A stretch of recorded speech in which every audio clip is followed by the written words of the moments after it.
এভাবে চিংড়ির মালাইকারি রান্না করে আপনি যাকেই খাওয়াবেন, সেই আপনার রান্নার প্রশংসা করবে। আসসালামু আলাইকুম ভিউয়ার্স। আজকে আমি রান্না করব মজাদার চিংড়ি মাছের মালাইকারি।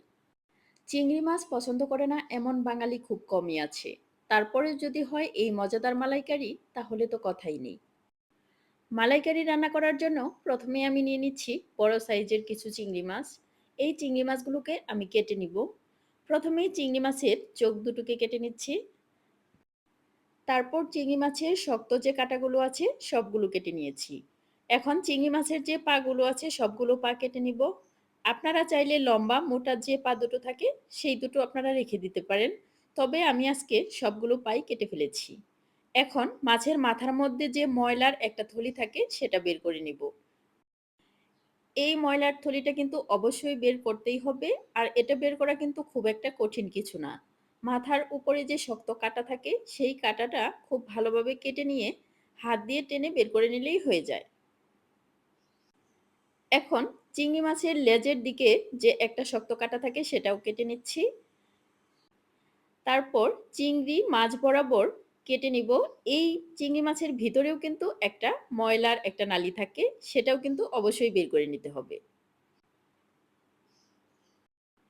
এখন একইভাবে আমি সবগুলো চিংড়ি মাছই কেটে নিব। এই তো আমার সবগুলো চিংড়ি মাছ কেটে নেওয়া হয়ে গেছে। এখন এগুলো পরিষ্কার পানি দিয়ে খুব ভালোভাবে ধুয়ে নিচ্ছি। চিংড়ি মাছগুলো পরিষ্কার করে ধুয়ে নেওয়া হয়ে গেলে এখন এখানে দিয়ে দিচ্ছি হলুদের গুঁড়া, মরিচের গুঁড়া আর পরিমাণ মতো লবণ। এখন এই মশলাগুলো চিংড়ি মাছের সাথে খুব ভালোভাবে মেখে এটা রেখে দিব ১০ মিনিটের মতো।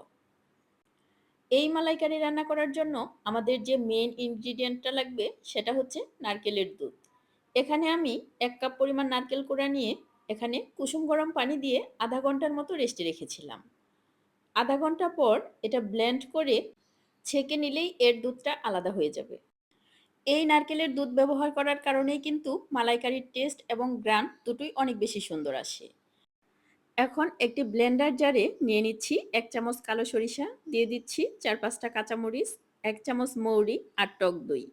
এটা খুব ভালোভাবে ব্লেন্ড করে একটা মসলা বানিয়ে নিচ্ছি।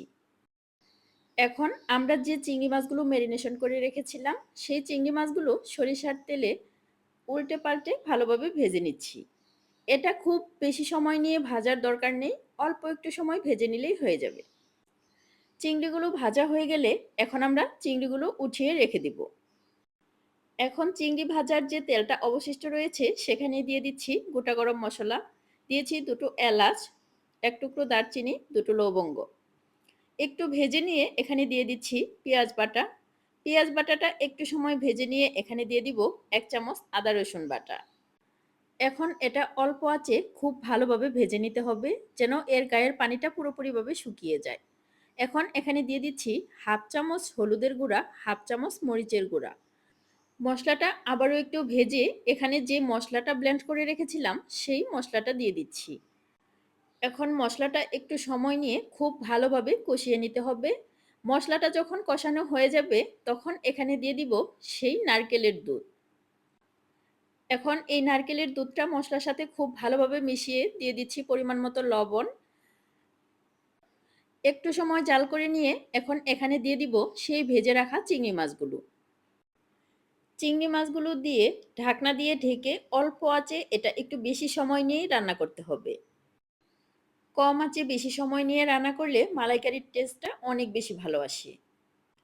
রান্না করতে করতে যখন গ্রেভিটা ঘন হয়ে আসবে তখন এখানে দিয়ে দিচ্ছি অল্প একটু গরম মসলার গুঁড়া আর দিয়ে দিচ্ছি ১ চামচ ঘি। এখন এটা নেড়েচেড়ে খুব ভালোভাবে মিশিয়ে নিলেই হয়ে যাবে মজাদার চিংড়ি মাছের মালাইকারি।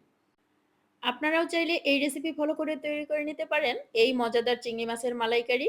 আর যদি ভিডিওটি ভালো লাগে তাহলে অবশ্যই একটি শেয়ার করবেন।